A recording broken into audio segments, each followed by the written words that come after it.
1942년 파블로 피카소는 파리 시내를 거닐다가 버려진 자전거 하나를 마주치게 됩니다. 그리고는 그 자전거를 가져와서 작품 하나를 만들죠. 안장을 떼어내고 손잡이를 떼어내서 황금머리라 하는 제목의 작품 하나를 만들었습니다. 여러분, 이 작품이 가격이 어느 정도 되는지 한번 생각해 보십시오. 쓰레기였습니다. 버려진 폐품이었습니다. 근데 위대한 예술가 피카소를 만나서 작품이 되었는데 1993년 낙찰가가 293억. 버려진 자전거의 폐품의 부속을 가져다가 위대한 예술가가 그 손으로 빚어냈더니 도배가 되었습니다.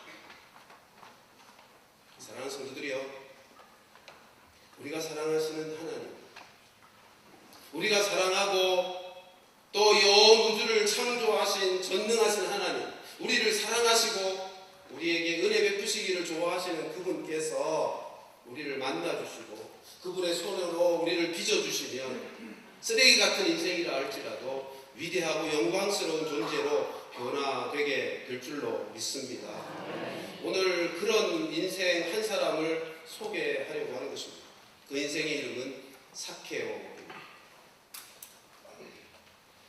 여러분, 사케오는 그의 직업이 세리였습니다.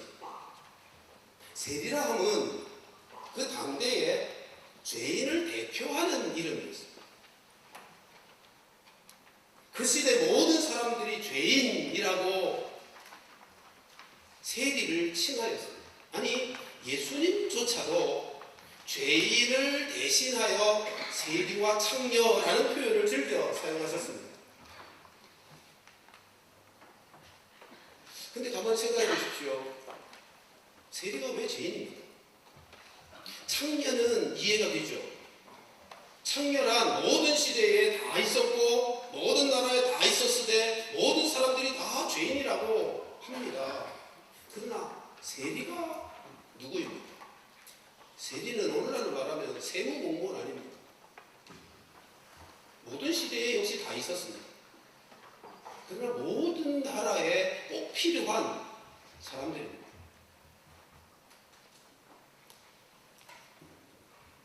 나라에 세금을 거두는 일을 위해서 꼭 필요한 사람들이라고요. 근데 그를 예수님도 그 시대 모든 사람들도 죄인이라 죄인의 대표인 것처럼 죄인을 말할 때마다 세리와 창녀라는 표현을 쓰곤 했단 말입니다. 왜 그랬을까요? 세리가 죄인이라 하는 대명사가 된 이유는 그 시대를 우리가 이해해야 할 것입니다. 당시 유대 나라는 독립된 나라가 아니었고 로마의 압제 아래에 있었습니다. 우리나라가 일본 압제 아래에 있었던 때를 생각하면 딱 맞아떨어질 것입니다.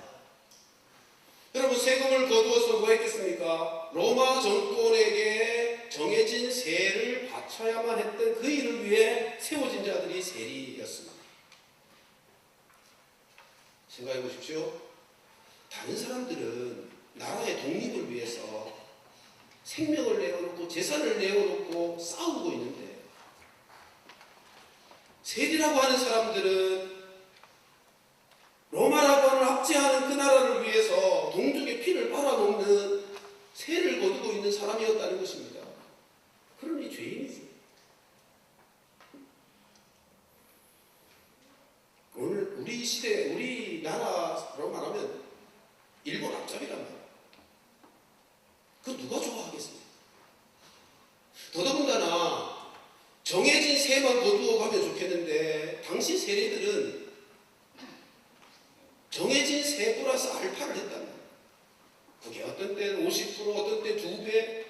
그러면서 남겨진 정해진 세만 해로세계로 바치고 나머지는 자기 것으로 도둑질을 하는 거예요. 그러니 죄인이에요. 그러니까 사회윤리 차원에서 보면 세리는 분명 죄인의 대표. 그 시대에는 그러했을 것이 분명합니다. 실제로 누가복음 3장에 가서 보면 세례요한 이야기 속에 세례요한이 회개의 세례를 외칠 때 사람들이 와서 세례요한에게 이렇게 묻습니다. 우리가 그럼 어떻게 회개할 수 있습니까? 그러자 세례요한이 한 대답은 군인들은 폭력을 행사하지 말 것이요 세리들은 정해진 세외에 더 징수하지 말 것이다. 그렇게 말씀합니다. 그러니까 그 당시 세리들은 다 도둑질을 했다는 거예요. 정해진 세외에 세를 더 받아가지고 다 자기 주머니로 잡고 있어요. 그래서 모든 사람들이 세리 그러면 친일파죠. 우리 일제시대 때 우리 어른들 그랬다 그래요. 일본 사람보다 조선 놈이 더 나쁘다. 그렇죠. 충성을 보이려면 더 악랄하게 그 짓을 하지 않았겠습니까?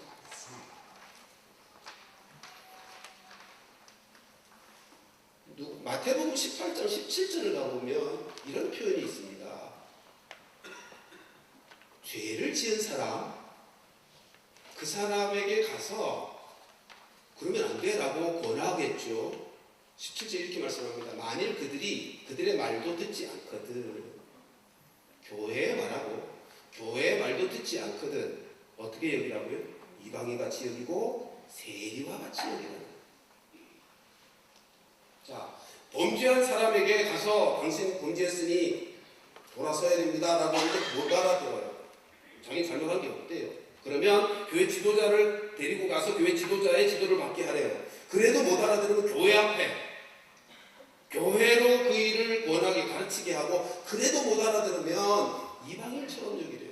여러분, 유대인들에게 있어서 이방인처럼 여기라는 말은 사람 취급하지 말아요. 그러니까 지금 이방인과 세리를 같은 동급으로 보고 세리같이 여기라는 말은 사람 취급하지 말라는 말이에요. 지금 예수님이 하신 말씀입니다.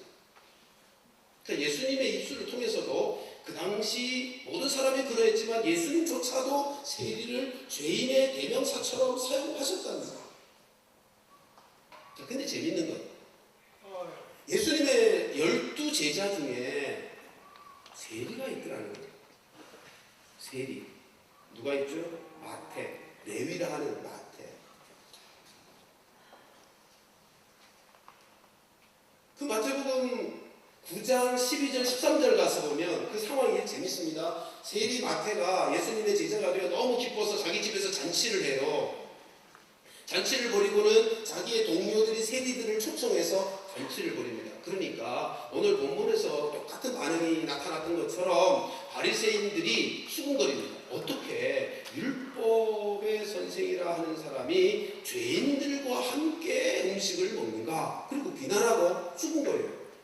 그에 대해서 예수님이 하신 말씀, 마태복음 9장 12절 13절 말씀 같이 한번 우리 잘 아는 말씀인데 읽어보십시다. 시작. 예수께서 들으시고 이르시되 정당한 자에게는 의사가 쓸데없고 병든 자에게나 쓸데 있느니라. 너희는 가서 내가 공의를 원하고 제사를 원하지 아니하노라 하신 뜻이 무엇인지 배우라. 나는 의인을 부르러 온 것이 아니요 죄인을 부르러 왔노라 하십니다. 예수님이 지금 말씀하고 있습니다. 나는 죄인을 부르러 왔다. 그러면서 지금 세리들과 함께 음식을 먹고 있어요. 이거 좀 앞뒤가 안 맞지 않나요? 아니, 예수님이 세리를 마치 이방인 취급하라고 동일시하고 창녀와 동일시하고 동급으로 여기면서 그렇게 말씀하시던 예수님인데, 아니 그런 세리를 제자로 맞이하지 않나? 그 세리들과 함께 음식을 나누지 않나? 그래서 누가복음 4장에 가서 보면 예수님에게 별명 하나가 붙여지는데 뭐죠? 죄인과 세리의 친구라는 별명이 붙여져요. 이게 좀 모순되는 것 같이 느껴지지 않습니까? 여러분, 이런 배경을 두고 삭개오를 살펴보아야 할 것입니다. 삭개오가 누굽니까? 세리장입니다. 세리 정도가 아니라 그 세계에서 성공해서 세리장이 된 사람. 그것도 여리고라고 하는 지역의 세리장입니다. 오늘날로 말하면 여리고는 당대에 무역이 활발하게 이루어진 경제적으로 아주 부유한 도시입니다. 그러니까 세무소 자리 중에서도 가장 노른자리 세무소라고. 그러니까 그 분야, 그 세리라고 하는 영역에서는 성공한 거예요. 출세한 거예요. 근데 그 세리장 삭개오가 예수님에 대한 관심을 갖게 되었습니다. 오늘 본문에 있는 것처럼 그가 누구인가 알고자 하는, 예수님을 알아보고자 하는 관심이 생겼더라고요. 여러분, 그렇게 성공하여 자기 마음껏 마음 놓고 편안하게 하고 싶은 일을 하면서 살 수 있는 그 인생이 뭐가 아쉬워서 예수에 대하여 관심을 가졌을까요? 자기는 키가 작으니까 예수님의 키가 얼마나 큰가 그거 보고 싶었을까요? 아니, 그 당시에 온 유대 땅의 최고의 슈퍼스타가 가장 유명한 사람이 예수였던 것은 분명하죠. 그래서 그냥 그 얼굴이라도 한번 보고 싶은 호기심이 생겼을까요? 아니요. 오늘 읽은 본문 말씀의 과정을 보아서도 알겠거니와 그 삭개오가 보인 행동을 보면, 그의 그 간절함과 절박함에 따른 행동을 보면 삭개오가 예수님에 대한 관심은 결론적으로 이렇게 말씀해 주셨습니다. 영적인 관심이었다는 것입니다. 죄 문제를 해결하고 싶은 영적인 관심이었다는 것입니다. 여러분 생각해 보십시오. 삭개오가 예수님에 대한 소문을 다 들었습니다. 여러분, 돈 만지는 사람이 정보가 제일 빠르다고요. 유대에서 일어난 모든 일들을 삭개오가 이런 소문도 저런 소문도 다 들었을 거예요. 조금 전에 말씀드린 것처럼 세리를 창녀와 동급으로 여긴다, 예수님은 그런 분이다 하는 소문도 들었을 것이고요. 이방인처럼 사람 취급 안 하고 쓰레기처럼 여기는 그런 말씀도 하셨다 하는 소문도 들었을 것이고요. 그런데 그 예수님의 제자 중에 세리도 있다는 소문도 들었고, 그 세리들과 함께 식사도 하고 교제도 한다는 소문도 들었고, 아니 예수님이 스스로 말씀하시기를 나는 죄인을 불러 구원하러 왔다 하고 자신이 마치 구원자인 것처럼 말씀하셨다는 소문도 들었어요. 뿐만 아니라 예수님이 행하신 모든 이적과 능력의 소문도 다 들었습니다. 죽은 자를 살려내고 앉은뱅이를 일으키고 눈먼 자를 눈뜨게 하는, 바다를 잠잠케 하는 말씀 한마디로 그 소문도 다 들었다고. 그리고 스스로 말하기를 나는 하나님의 아들이라고 하셨다는 말씀도 들었다고. 그러니 삭개오로서는 얼마나 궁금했겠어요. 도대체 이분의 정체가 뭔가. 그래서 예수님을 보기를 원했어요. 그래서 나섰어요. 근데 이제 문제가 있죠. 문제가 발생했죠. 뭐죠? 오늘 본문에 있는 것처럼 삭개오는 키가 작아요. 근데 사람이 너무 많이 모였어. 키라도 2m 정도 되면 멀찍하죠. 뒤에서라도 예수님을 볼 수 있었을 터인데 키도 작고 사람 많아서 볼 수가 없었다고요. 그러면 상황이 그렇게 되면 보통 경우 그리고 물러섰을 거예요. 근데 어떻게 했다고요? 예수님이 가시는 그 길, 여러분 지금 예수님이 여리고를 지나가신다 그렇게 되어 있죠. 갈릴리에서 예루살렘으로 지금 올라가고 있는 길입니다. 예루살렘 올라가시면 이제 십자가 지시는 거예요. 고난 받으시는 거예요.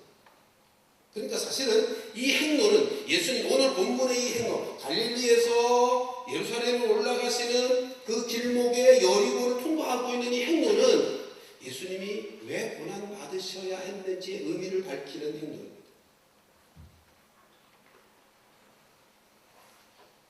그것이 삭개오 사건의 메시지입니다. 자, 그런데 그 예수님을 보고 싶어서 나왔는데 문제가 생겼다는 거예요. 그래서 삭개오가 어떻게 행동했다고요? 예수님이 가시는 길을 앞서 달려가서 돌 삭개오가 누구라고요? 10살짜리 철없는 장난꾸러기 아이가 아니잖아요. 그 세계에서 장이 되었다면 나이도 원만하게 들은 거예요. 사람들이 그를 향하여 욕하고 손가락질하고 비난을 하지만 객관적으로 사회적으로 보세요. 그는 고위 공무원이에요. 그렇지 않습니까? 한 나라 국가기관에 고급 공무원이라고. 그러니까 사회적 지위도 있고 체면도 있어요. 그런 그가 나무 위로 올라갔대요. 왜요? 예수님이 어떤 분이신지를 보고 싶어서. 그러니까 이 행동을 통해서 우리는 삭개오가 가지고 있는 얼마나 간절한, 그가 가지고 있었던 절박한 마음을 읽을 수 있지 않습니까? 그때 5절 보십시오. 오늘 본문 5절 예수님의 반응이 이렇습니다. 예수께서 그곳에 이르사 쳐다보시고 올려다보셨어요. 그리고는 이렇게 말씀하고 이르시되 삭개오야 속히 내려오라.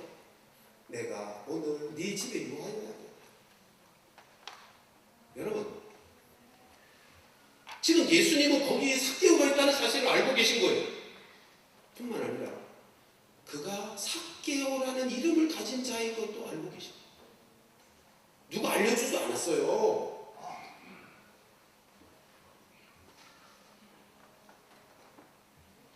그가 삭개오라는 이름을 가진 자인 줄도 알고 계셨고요. 그뿐이었겠어요. 그 삭개오의 마음의 중심에 왜 예수님을 보기 위해 지금 나무 위에 올라가 있는지 그 마음의 소원도 알고 계시다 하는 것입니다. 죄 문제 해결하고 싶어서 그 영혼이 답답하고 컬컬하고 고통스러워서 못 견뎌 구원자 소식을 듣고는 지금 예수님이 혹시 자기의 죄 문제를 해결할 수 있을까 싶어 뛰어나와 나무 위에까지 올라간 그 간절한 마음을 가지고 있는 삭개오의 심정을 들여다보고 계신다. 그래서 지금 말씀은 삭개오야 속히 내려와. 오늘 내 집에 내가 유할 것이다. 마태의 집에 내가 유했던 것처럼 내가 너희 집에 오늘 유할 것이다. 여러분, 삭개오라고 이름을 불렀어요. 삭개오의 이름의 뜻이 뭔지 아십니까? 순결하다예요. 순결.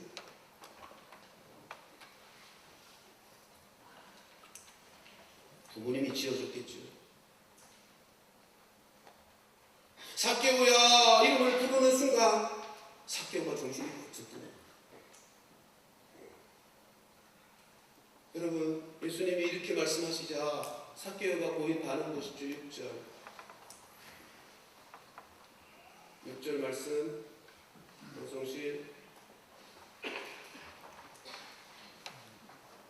방송실 6절 같이 그리고 6절 급히 내려오고 그리고 즐거워했다고 했습니다. 아니, 한번 생각해 보세요.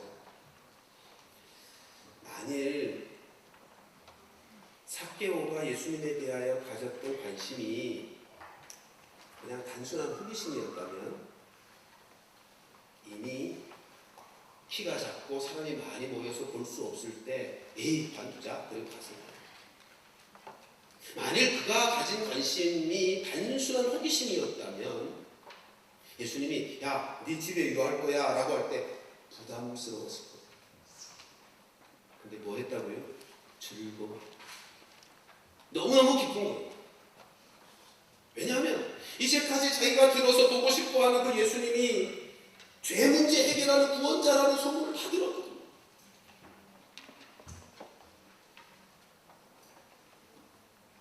전능을 행한 하나님만이 하실 수 있는 그 능력을 행하셨던 그분께서, 그래서 사람들 사이에 메시아가 아닐까 소문이 난 그분께서 긴가민가에서 그분이 어떤 사람인지를 알고 싶어서 풍나무 위에까지 올라갔는데 그가 자기 이름을 부르는 거죠. 그리고 구절을 보면 이 삭개오가 아브라함의 자손이라는 말씀이 나옵니다. 그게 무슨 뜻이죠? 삭개오도요, 자기가 어떻게 살아야 하나님의 백성으로 바르게 살아가야 되는지를 알고 있던 자였다는 거예요. 근데 돈이 뭔지, 세상이 뭔지, 돈을 쫓아가고 세상을 쫓아가다가, 세상 쫓아가고 돈 쫓아가서 성공했어요. 나름대로 세리 장까지 됐어요. 근데 자기 영혼은 어두워진 거예요. 자기의 영혼은 죽을 맛이 된 거예요. 자기의 영혼은 고통스러워서 견딜 수 없는 상황이 된 거예요. 돈은 많아지고 부자가 되고 장이 되어 떵떵거리며 살 수는 있게 되었는데 그 영혼은 고단해진 거예요. 근데 들었던 소문, 죄 문제를 해결하시는 구원자 되시는 그분께서 자기 이름을 부르는 거죠. 여러분, 그 이름 부를 때 정신이 번쩍 들지 않았겠어요? 그 부모가 그의 이름을 삭개오라, 순결한 자라 이름을 지었을 때는 너는 이스라엘 백성으로서 하나님의 언약 백성으로 순결하게 살아야 돼 라는 마음의 소원을 가지고 지었을 것인데, 그동안 돈을 쫓고 세상을 쫓고 출세를 추구하며 살아오다 보니 죄의 종이 되어버렸더라는 거죠. 세상의 노예가 되어버렸더라는 거죠. 이제는 죄에서 구원받고 싶은데, 그 더러운 죄의 자리에서 벗어나고 싶은데 싶어서 그 예수님 보고 싶어 나무에 올라갔는데 예수님이 자기 이름을 부르는 거예요. 알려준 적도 없는데 자기 이름을 부르는 거예요. 그러니 삭개오로서는 이제 내 죄 문제 해결되었구나. 마태, 세리였던 마태의 집에 찾아오셔서 그를 제자 삼으신 주님이 나와 함께 나의 집에서도 함께 거하게 하신다니 나도 이제 무거운 죄짐 다 내려놓을 수 있게 되었구나. 그러니 얼마나 기뻤겠어. 얼마나 기뻤고 즐거웠겠어. 그래서 8절 말씀 보십시오. 삭개오가 서서, 삭개오가 서서 주께 말씀드립니다. 여러분, 이 섰다는 표현을 잘 보십시오. 만일 이 상황을 예수님은 앉았는데 삭개오가 서서 지금 예수님께 말씀드리는 거라면 예의를 갖추고 지금 얘기하는 겁니다. 근데 만일 그게 아니고 예수님도 섰고 삭개오도 서서 지금 대화가 오고 가고 있다면 이건 예수님을 영접하여 집에 모시기를 했는데 앉게 하기도 전에 지금 말을 꺼내는 것이죠. 너무 즐거워서.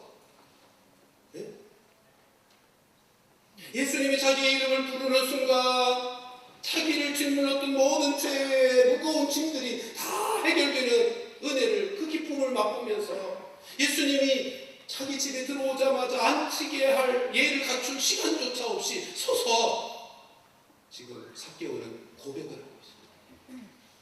두 가지 고백이죠. 첫째, 주여 보시옵소서. 내 재산의 절반, 내 소유의 절반을 가난한 자들에게 나눠주겠습니다. 여러분, 이 고백은 이제는 더 이상 돈의 노예가 아니다라고 하는 고백합니다.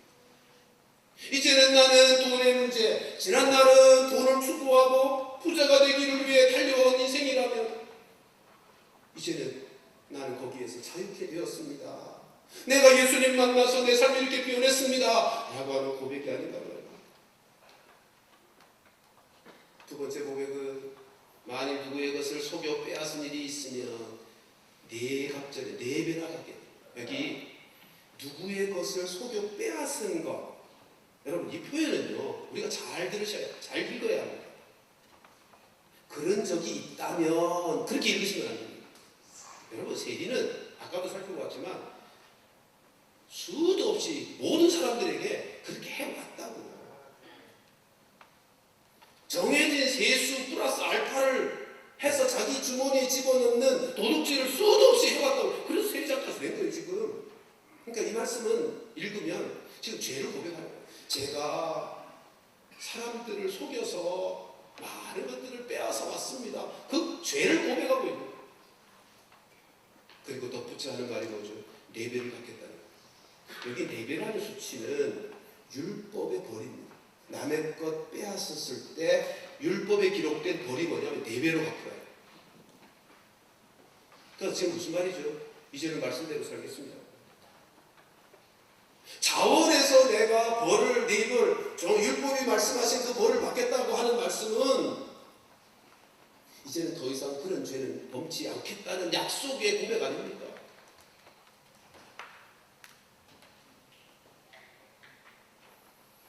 그러자 예수님이 9절에 이렇게 말씀합니다. 오늘 구원이 이 집에 있다. 여러분 이 말씀 보면 삭개오가 왜 예수님을 만나고자 했든지에 답이 나오지 않습니다. 구원 문제다. 그리고 이 말씀, 이 사람도 아브라함의 자손이미로다. 여러분 이거 원문으로 제대로 읽으면 이런 뜻입니다. 오늘 이 집에 구원이 이루어졌다. 삭개오에게 구원이 이루어졌다. 그 이유를 밝히는 말씀입니다. 이 사람도 아브라함의 자손이기 때문이다. 무슨 말입니까? 삭개오가 구원받은 이유는 그가 원래부터 하나님의 아들이었기 때문이라는 거예요. 예정된 하나님의 아들이었기 때문에 구원을 받게 됐다는 거예요. 그래서 덧붙이는 10절에 이렇게 되어 있습니다. 인자가 온 것은 잃어버린 자를 찾아 구원하려. 삭개오가 잃어버렸던 아들이었다는 거예요, 지금. 여러분, 삭개오는 원래부터 하나님의 아들이었어요. 근데 잃어버린 아들이 된 거예요. 왜요? 돈을 쫓아왔거든요. 세상의 성공을, 출세를 쫓아다녔거든요. 그래서 이 길을 잃어버린 거예요.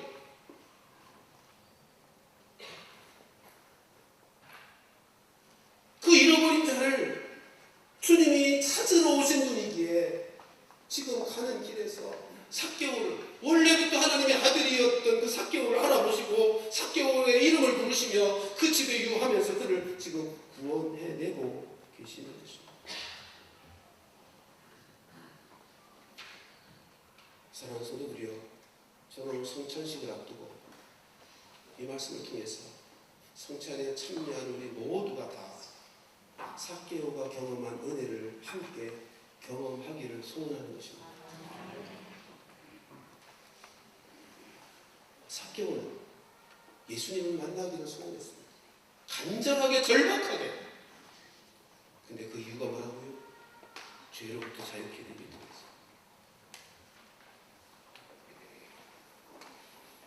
여러분들이 주님을 만나고 싶어하는 이유가 무엇입니까? 여러분, 성찬식이 뭐죠? 성찬식은 주님 만나는 시간이에요. 주님을 만나는 시간이 성찬 예식의 시간이다. 우리를 구원하기 위해서 살찌키시고 피 흘려주신 주님을 만나는 시간. 주님의 살과 피를 상징하는 떡과 포도주를 마시면서 영적으로 그분을 만나는 시간. 그게 성찬 시간입니까? 여러분들은 예수님을 왜 만나려고 하실 겁니까? 삭개오처럼 간절하게 절박하게 만나고자 하는 여러분들의 심령에 간절함이 있으십니까? 오늘 성찬에 참여할 때 우리 모두가 삭개오처럼 우리의 지난날의 모든 죄를 고백하는 회개의 시간이 되기를 주님의 이름으로 축원합니다. 삭개오처럼 고백하십시오. 내가 남의 것 빼앗았습니다. 내가 지난날에 이런 하나님 앞에서의 더러운 죄, 어두움의 삶을 살아왔나이다. 주님 만날 때 그렇게 우리의 죄를 고백함으로 죄 용서받는 은혜의 시간이 성찬의 시간. 아울러 성찬에 참여하는 모든 성도들이여, 성찬을 마주하면서 내가 이제는 새로운 삶을 살겠습니다라고 삭개오처럼 고백하는 시간이 되기를 축복합니다. 내 소유의 절반을 가난한 자들에게 나눠주겠습니다라고 약속하는 고백을 드리고요. 내가 빼앗은 것이 있다면 4배로 갚겠습니다라는 약속을 고백하고 있는 삭개오처럼 우리가 주님을 만나서 하나님, 이제는 내가 하나님의 말씀대로 살겠습니다라는 약속을 하는 고백이 있어야 할 것입니다. 성찬을 습관적으로 참여하지 마십시오. 형식적으로 참여하지 마십시오.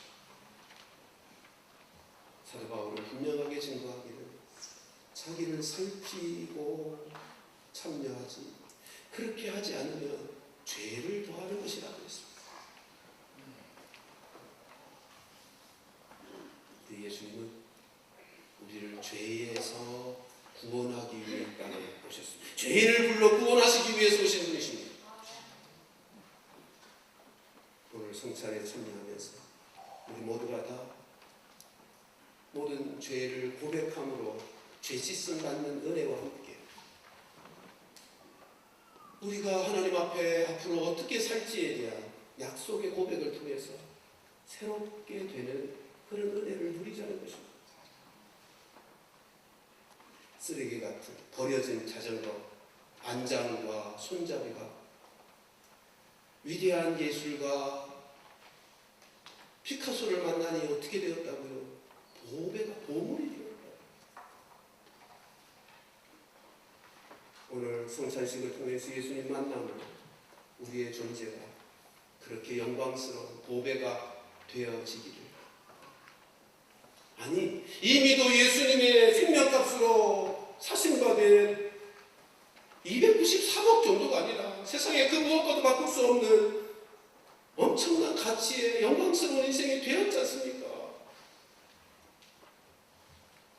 오늘 성찬식을 통해서 그 보배됨을 확인하고 그 보배스러운 삶의 새로운 역사를 힘입어 경험되는 축복의 시간이 되시기를 축복합니다. 이번 주간이 고난주간이죠. 한마디만 덧붙이겠습니다.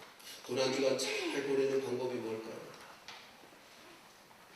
흔히들 예수님이 날 위해 고난받으셨으니 나도 주님 위해서는 뭔가 고통스러운 시간을 보내야 되지 않겠나, 그렇게 시간을 보내는 분들도 없잖아 있고 그런 행사들도 없잖아 있습니다. 예, 주님이 날 위해 받으신 고난을 묵상하기 위해서 금식도 하고 내 몸을 괴롭히게 하는 경우도 있을 수 있습니다만, 여러분 주님의 고난을 기억하면서 그 고난주간을 잘 보내는 방법이 있다면 두 가지로 정리할 수 있습니다. 하나는 주님이 고난 받으신 이유를 나를 통해서 확인하는 것입니다. 주님이 고난 받으신 이유는 나의 죄 문제 해결하시기 위함이니 이 한 주간 죄를 고백하면서 보내는 것, 그리고 새로운 거룩한 하나님의 자녀답게 살아가기를 약속하는 고백을 드리며 살아가는 것, 이게 어쩌면 고난주간에 가장 큰 은혜 가운데 보내는 방법이 아니겠습니까? 두 번째는 주님이 오늘 본문 10절에 있는 것처럼 잃어버린 자를 찾아 구원하려고 이 땅에 오셨고 고난을 받으셨는데 아직도 구원받지 못한 잃어버린 영혼들, 저들을 생각하며 저들을 위해서 기도하고 저들에게 예수 그리스도 그분을 전하는 그 일을 보내는 것, 그 일을 하면서 보내는 것이 고난의 은혜를 친히 경험하며 누리는 방법이 아니겠습니까? 이번 한 주간 고난주간을 보내면서도, 그리고 오늘 성찬에 참여하면서도 우리 모두가 다 우리의 지난날의 모든 죄를 고백하며 어떤 죄라도 다 용서하실 수 있는 능력을 가진 주님의 보혈 아닙니까? 주님의 십자가의 보혈 앞에 우리의 모든 죄를 고백하여 죄 씻음 받고, 그리고 주님이 그렇게 나를 사랑하셔서 나를 위하여 행하신 바 모든 은혜를 기억하고 이제 이후로는 말씀대로 거룩하게 하나님의 자녀답게 영광스러운 하나님의 백성으로 살아가기를 약속하는 고백도 드리면서 오늘의 성찬식을 통해 우리 모두가 그 무엇과도 바꿀 수 없는 존귀하고 영광스러운 하나님의 자녀되는 축복을 누리게 되기를 주님 이름으로 축원합니다. 우리 시간 함께 찬송합니다.